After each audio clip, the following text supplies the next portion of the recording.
I arrived at the church that spring morning with my invitation clutched tightly in my hands, the edges worn from being reread one too many times.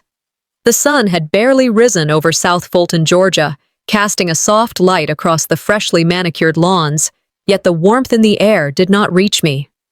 Guests arrived in pairs and families, laughter bubbling from conversations I was not part of. I could feel eyes flicker toward me, curiosity mixed with unspoken judgment.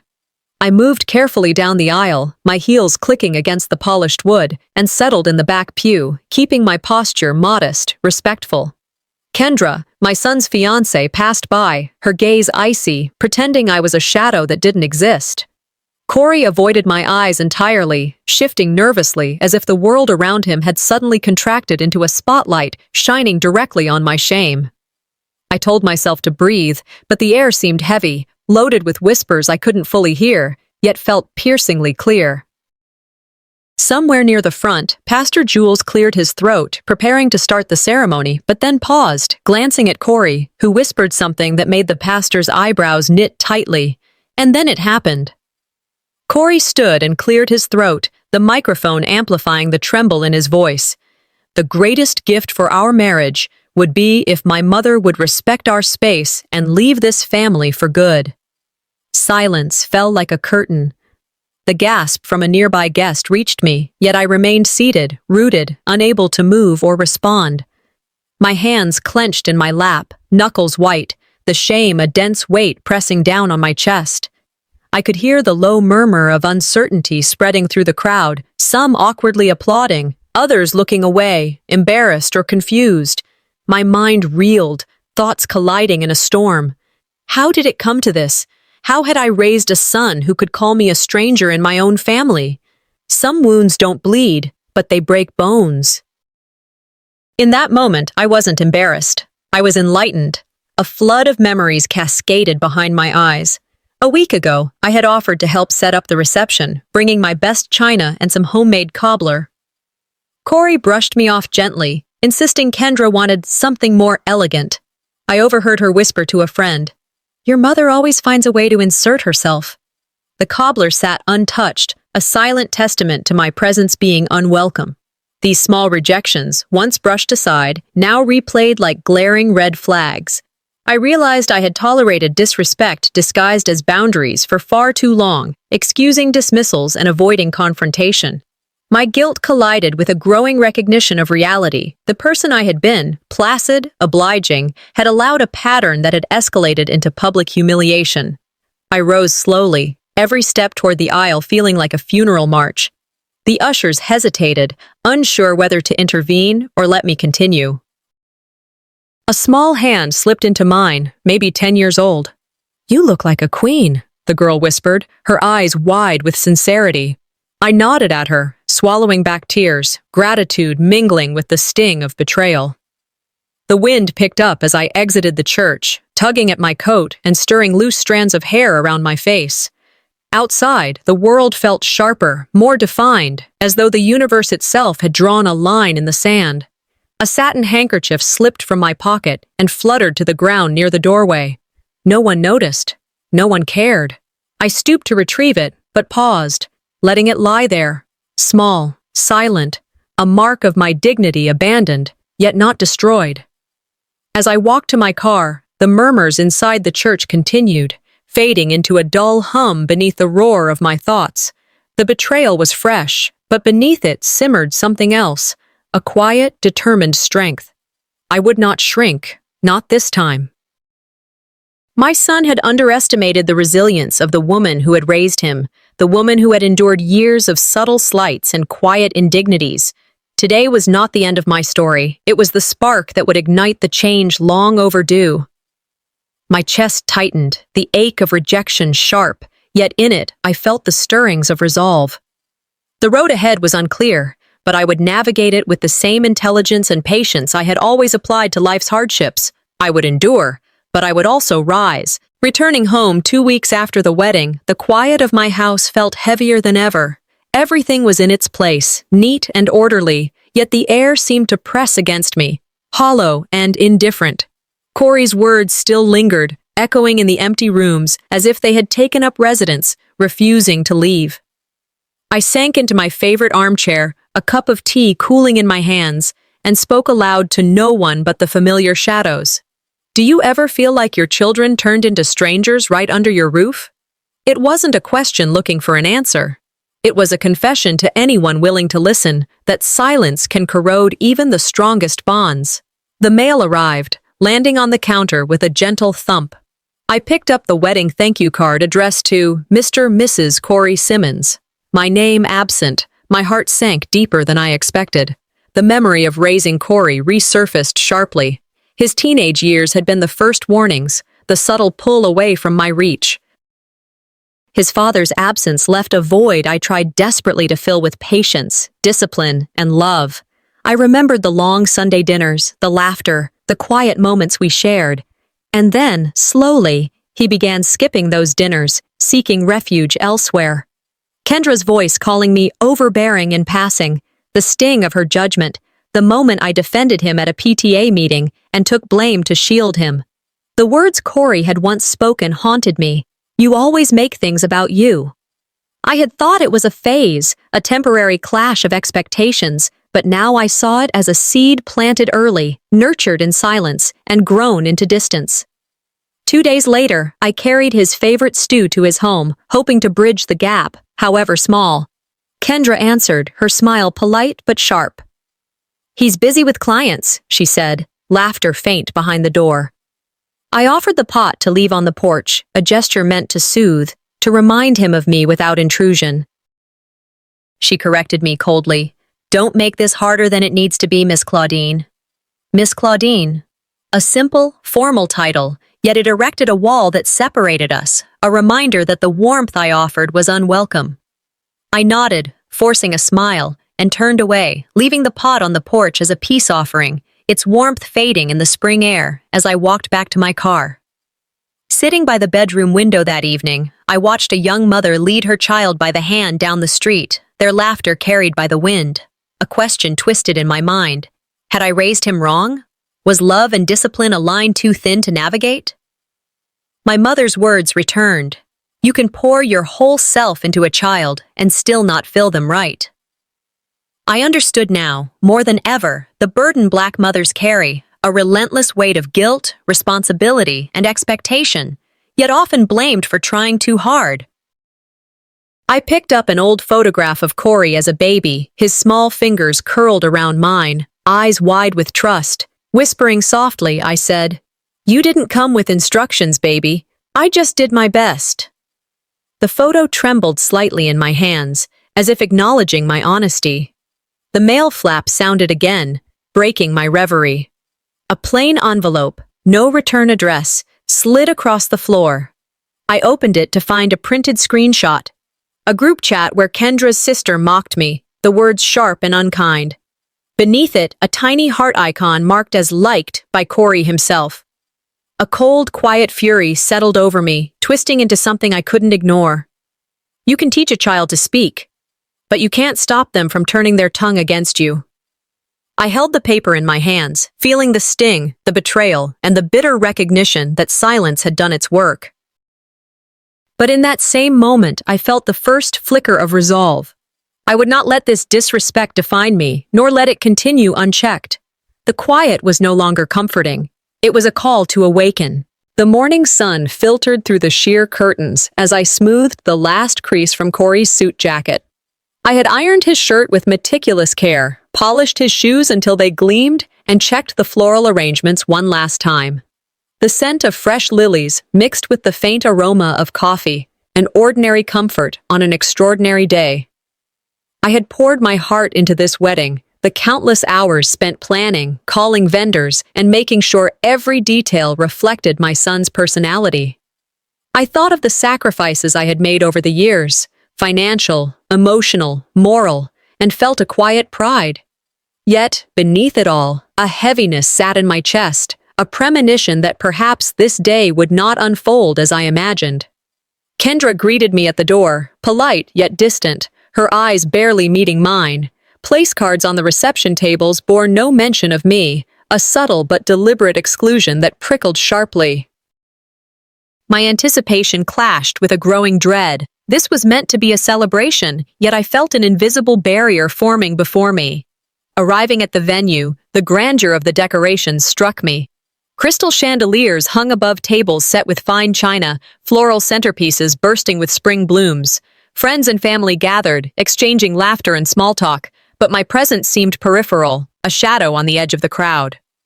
Then, in a voice cold and deliberate, Kendra spoke the words I had dreaded. The greatest gift would be if you vanished from our family. A silence settled over the room, thick and suffocating. My chest tightened. Shock mingled with humiliation as I felt the air itself conspiring to erase me. I forced myself to breathe, to remain still, to maintain composure while my mind raced. Corey did not contradict her. He did not look at me. His avoidance only deepened the sting, revealing a complex filial dynamic that tore at my heart. Each small gesture, every shifting expression in the crowd, became magnified. The nervous laughter, the averted eyes, the barely concealed smirks.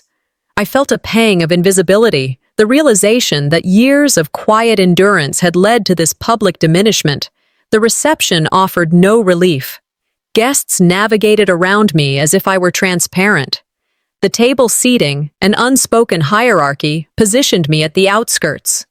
Some visitors offered a sympathetic smile, a few attempted gentle words, while others simply looked away, disinterested in the drama that had unfolded. I observed, noting each reaction, filing them away as evidence of social dynamics, human tendencies under tension. Memories surfaced, birthdays uncelebrated, milestones passed in silence, subtle slights I had tolerated over decades, each recollection intertwined with today's humiliation, a tapestry of disregard that stretched back years.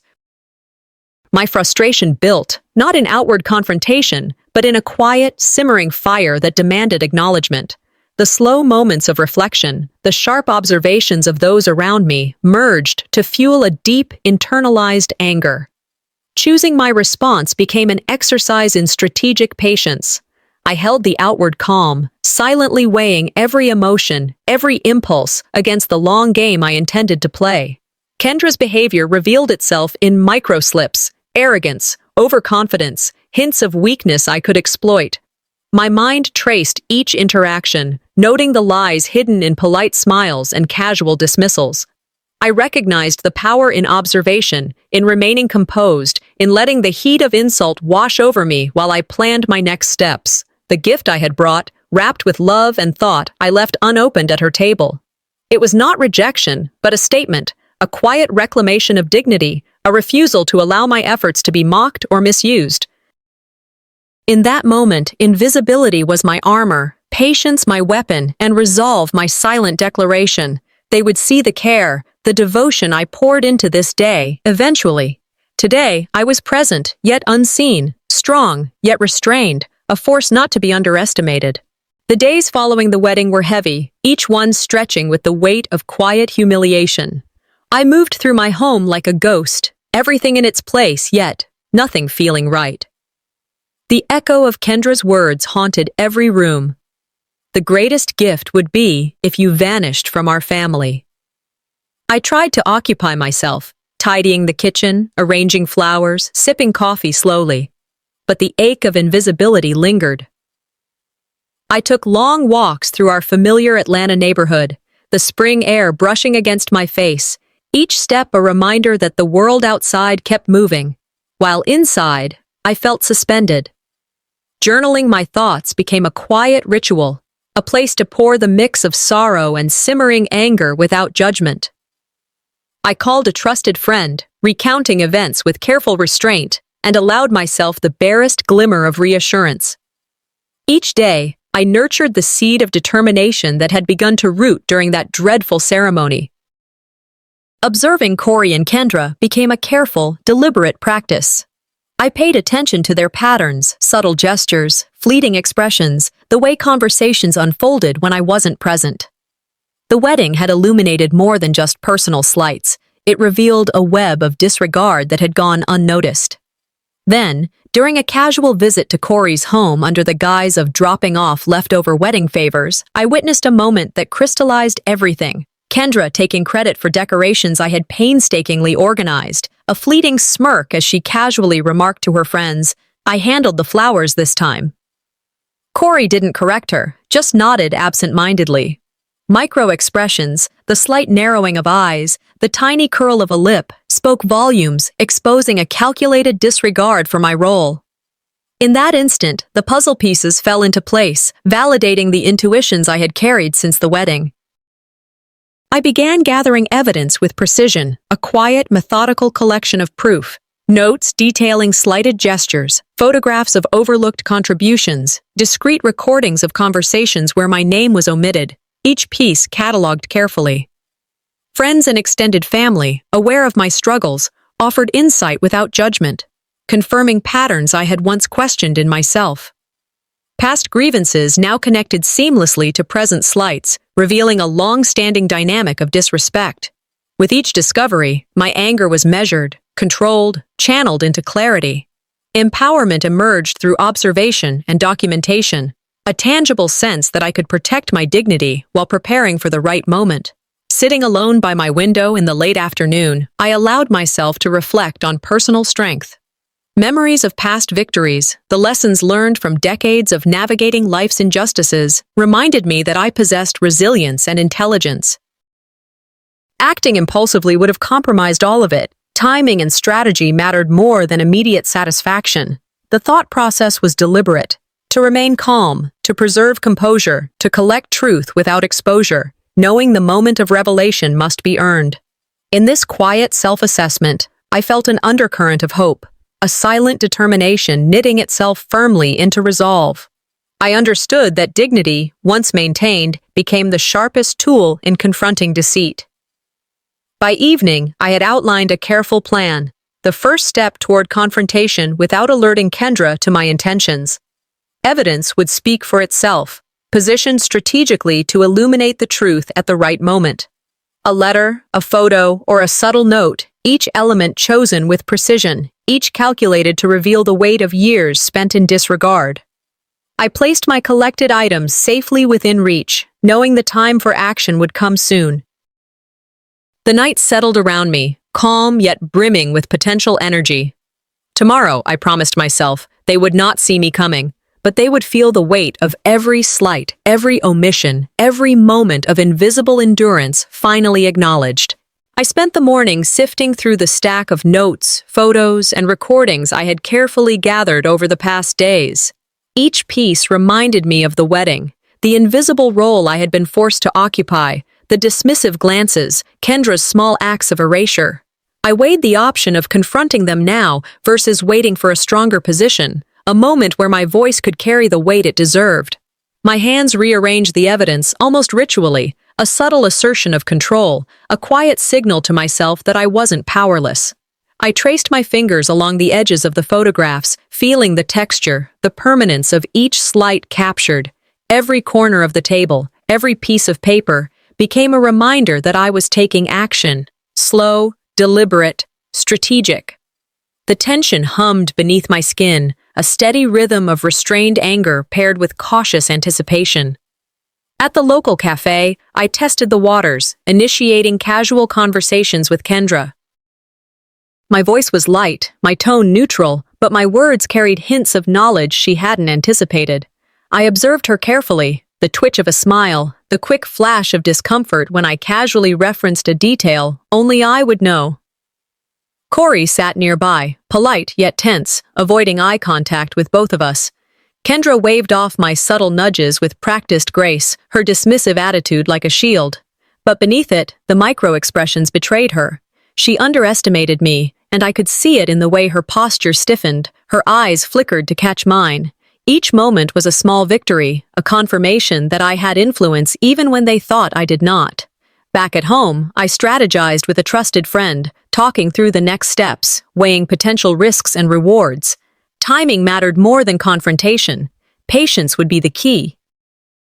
I planned symbolic gestures, a carefully placed note, an unspoken signal, a small token of presence, to demonstrate awareness without alarming them. Each decision was deliberate. Each action, a subtle assertion of power. As I spoke with my friend, I felt the shift within myself, a transformation from silent observer to someone who could wield influence through careful, intelligent maneuvers. Evening brought reflection. Sitting alone in my favorite chair by the window, I revisited memories of sacrifices made, of quiet resilience. I reminded myself that measured responses held more strength than impulsive anger. My past had taught me that dignity was not given. It was maintained, defended, and used as leverage when the time was right. I allowed myself to feel the simmering resolve that had been building over weeks, a quiet fire that demanded respect without shouting for it. As night settled over Atlanta, I left subtle hints of awareness, an intentionally misplaced photo here, a carefully worded message there. I would not act openly yet. My patience was a tool. Kendra would come to recognize that boundaries had been crossed and that I had noticed every single one. The pieces were in place, the strategy forming. They believed I would remain silent, but patience was my power, and their reckoning was coming. Tomorrow, the subtle warnings I had planted would begin to stir, setting the stage for the confrontation that had been quietly growing beneath the surface all along. The evening had settled into a tense quiet, the kind that carries weight in every corner of a room. I straightened the family heirlooms on the living room shelves, my hands tracing the familiar shapes of photo frames and porcelain figurines, a symbolic assertion that I belonged here, that my presence mattered. Tonight, I would speak up. No more watching, no more waiting silently for respect to arrive on its own. I rehearsed my words in my head, weighing each carefully, sharp enough to be felt, measured enough to remain dignified. Corey and Kendra arrived, their casual smiles masking the tension that already thickened the air. I greeted them steadily, letting my gaze linger long enough to communicate awareness without accusation. Dinner was served, and as we settled around the table, I began, first with small remarks, observations woven naturally into conversation. I noticed the invitations were rearranged, I said lightly, and the way the flowers were credited, it's easy to overlook the effort of others. My voice was calm, but beneath it simmered years of frustration. Corey shifted uncomfortably, while Kendra's lips tightened, her eyes flicking toward him as though seeking an ally. Neither responded verbally, but the change in posture was enough. I pressed on, gradually peeling back layers of polite conversation. Each sentence highlighted a past slight, a dismissed contribution, a manipulation she assumed I wouldn't notice. It's funny how memory works, I said. Sometimes the little things matter most. Kendra laughed nervously, brushing her hand across her mouth, but her eyes betrayed recognition. Corey's avoidance spoke volumes. His silence was complicity, yet it also hinted at a crack, a chance for me to assert control without confrontation turning into chaos. The room's energy shifted sharply as I referenced specific instances, the overlooked thank you cards, the unacknowledged desserts, the subtle exclusions. Twist S6 revealed itself when Kendra's smile faltered entirely, replaced by a flash of annoyance and denial. "You're reading too much into it," she snapped, a thin attempt at mockery. But I held my composure. I didn't need loud words. My calm, deliberate observations carried a weight heavier than any outburst. The tension spiked, each pause between exchanges brimming with unspoken truths. I measured every gesture, every word, allowing evidence collected in previous weeks to guide the interaction. When she made a subtle excuse, I countered gently, a quiet reflection of awareness that left no room for dismissal. "I remember the PTA meeting," I said, how quickly explanations shifted to avoid responsibility. "Some patterns are hard to ignore." My words were precise, a careful blend of assertion and restraint, designed to illuminate without inflaming unnecessarily. The balance of power had subtly shifted. I could feel it in the way Corey straightened in his chair, unease flashing across Kendra's face. As dinner progressed, I allowed moments of silence to punctuate the conversation, letting the weight of observation and acknowledgement settle in. Internal monologue carried me through, reminding me that measured patience held more power than reactive fury. This confrontation was not about winning a verbal sparring match. It was about setting boundaries, signaling awareness, and preserving dignity. I noted micro-behaviors, facial expressions, and tone shifts, cataloging each as part of a larger strategy. Every movement, Every subtle slip was proof of the control I could exert through patience and precision. By the time dessert plates were cleared, the room had transformed. Kendra was guarded, Corey hesitant, and I felt a quiet surge of empowerment. The groundwork for future action had been laid. The first step toward reclaiming authority over my space and my dignity was complete. I could see the ripples of tension I had set in motion, subtle but undeniable. I left them with a final, measured statement, the weight of my gaze and the clarity of my words leaving a lingering echo. I've held my ground long enough. Now the game changes, and you won't see it coming. The late afternoon sunlight slanted through the office blinds, casting striped shadows across the polished oak desk. I sat quietly, reviewing my notes, photos, and recordings, each one a piece of the puzzle I had been assembling for weeks. The confrontations had revealed weaknesses, cracks in the armor of Kendra and Corey, and I was ready to move from observation to action. Every detail mattered. The tilt of Kendra's smile, Corey's avoidance of my gaze, the subtle betrayals I had cataloged over time. Tonight, strategy would replace frustration, and patience would wield power. I carefully placed a small family heirloom at the edge of the desk, a tangible reminder of my roots and presence. Its polished surface reflected determination, grounding me in the memory of years spent teaching, nurturing, and quietly observing the world around me. I ran through scenarios in my mind, imagining the potential reactions to subtle cues and minor provocations. Each piece of evidence, each note, was a tool in the forthcoming maneuver. Allies, trusted friends who had witnessed the subtleties I could not reveal publicly, were quietly informed, ready to support if the situation escalated. Testing the waters came first. I inserted casual observations into conversations, leaving tiny breadcrumbs of knowledge for Kendra and Corey to stumble upon. My tone was measured, confident, and unapologetic. "Funny how certain contributions get overlooked," I said one afternoon, letting my gaze linger just long enough to register. I watched Kendra's reaction, a micro-expression of irritation quickly masked by a forced smile, while Corey shifted in discomfort. These little moments confirmed the vulnerabilities I had suspected, and a quiet satisfaction began to simmer beneath the surface of my calm exterior. I paused frequently, letting the room breathe around me. Strategic observation demanded patience, but anticipation sharpened my senses. The internal debate continued. How far to push without exposing my hand too soon? I reflected on personal ethics and the reputation of my family. I did not seek vengeance for its own sake. I sought justice and acknowledgement, the subtle exposure of disrespect without sacrificing dignity. Every planned action had to maintain that delicate balance, asserting control while keeping morality intact. The stakes were higher now. The next move would be decisive. By early evening, the pieces were aligned.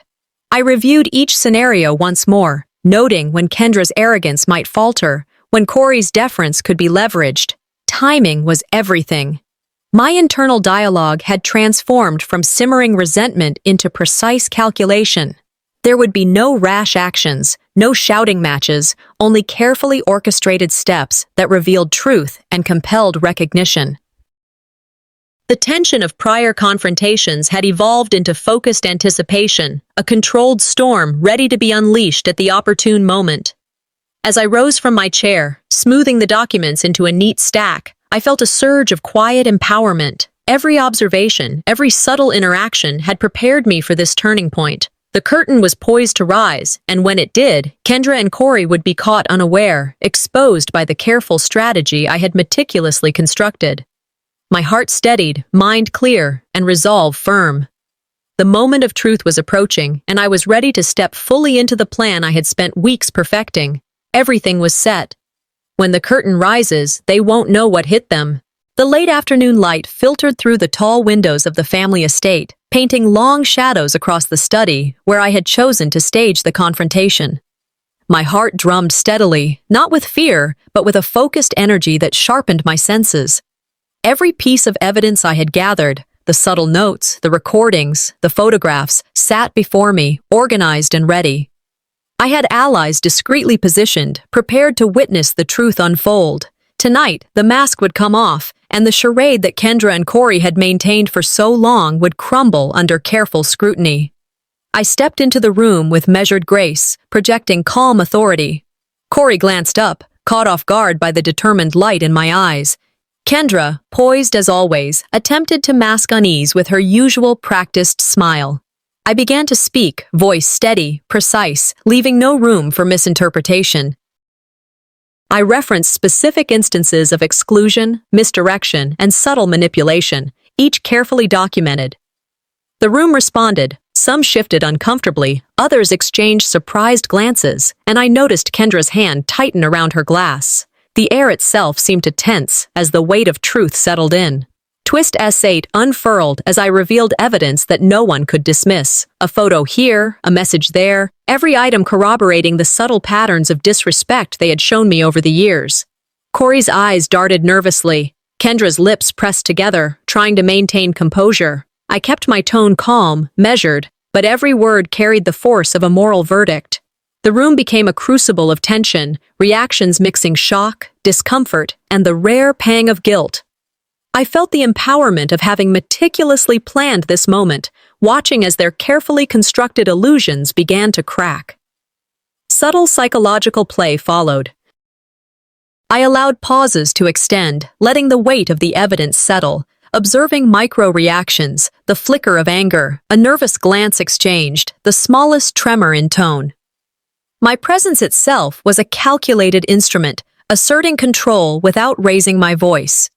Every carefully chosen phrase highlighted contradictions in their stories and forced them to confront inconsistencies they could no longer deny. The tension rose, each heartbeat of silence amplifying the impact of what I revealed.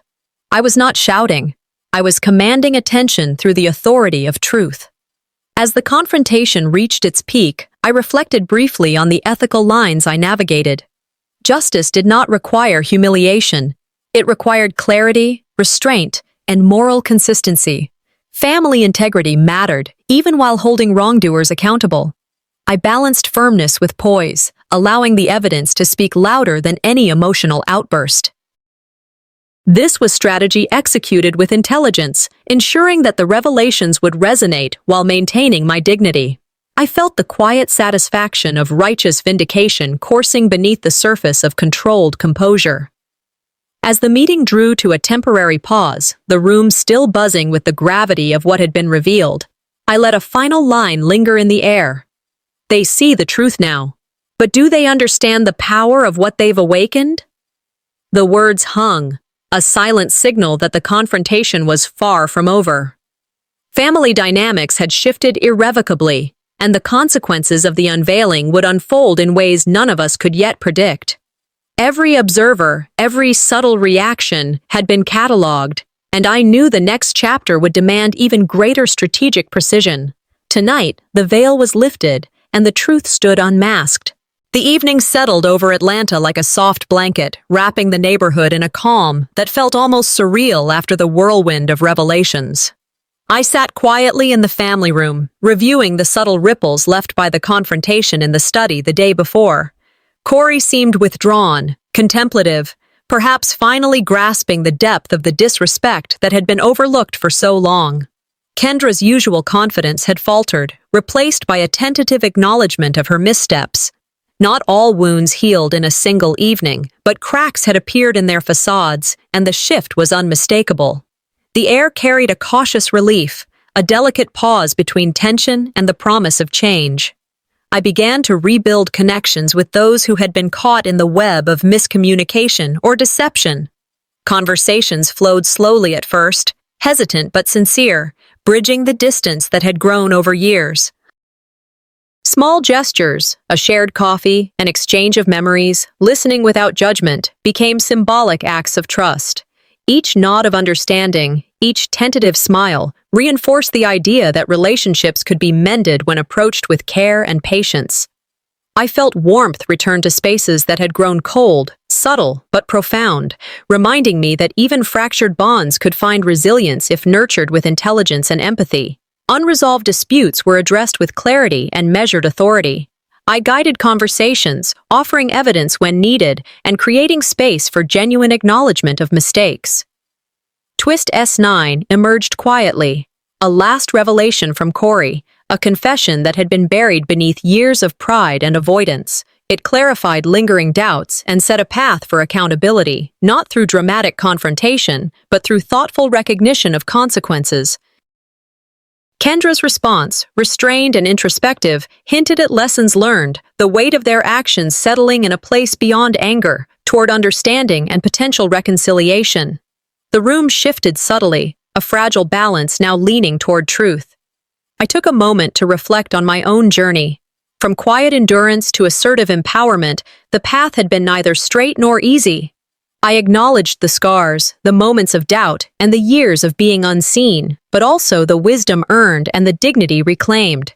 Standing firm had brought clarity, and in that clarity, I found peace. The journey had taught me that resilience was not just about surviving indignities, but about transforming them into lessons of self-respect and moral courage.